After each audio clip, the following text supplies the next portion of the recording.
Apart from the miraculous characteristic of the Quran, which we have looked into so far, it also has a mathematical miracle. An example of this is the numbers of repetitions of some words in the Quran. Some related words are surprisingly repeated the same number of times. Below are such words and the numbers of their repetitions in the Quran.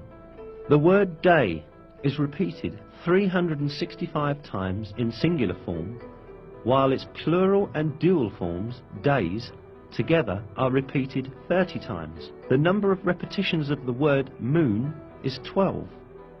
The word punishment is repeated 117 times, while the expression forgiveness, which is one of the basic principles of the Quran, is repeated exactly twice as many times.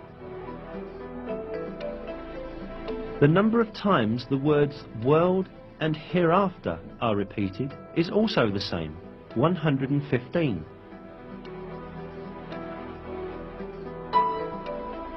The statement of 7 heavens is repeated 7 times. The creation of the heavens is also repeated 7 times. The word faith, iman, without genitive, is repeated 25 times throughout the Quran, as is also the word infidelity or covering over the truth, kufr. The word zakah is repeated 32 times, while the number of repetitions of the word blessing is also 32. The expression the truly virtuous is used 6 times, but libertine is used half as much, i.e. 3 times. Human being is used 65 times. The sum of the number of mentions of the stages of man's creation is the same.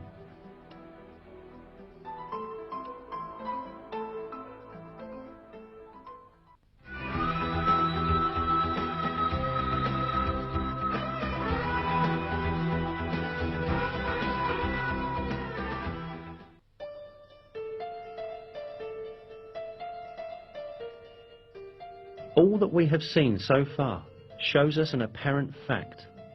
The Quran is such a book that all the news related in it has proved to be true, and facts that no one could ever have known at that time were announced in its verses.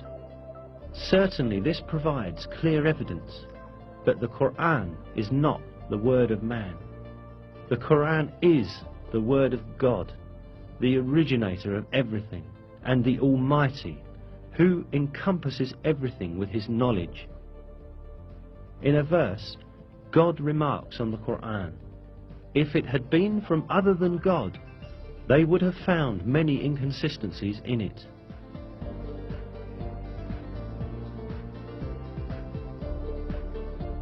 Not only are there no inconsistencies in the Quran, every piece of information it contains reveals the miracle of this divine book more and more each day.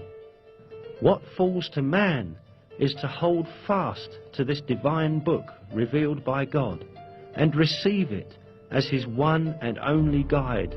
In one of the verses, God calls out to us, "And this is a book we have sent down and blessed, so follow it and have fear of God, so that hopefully you will gain mercy."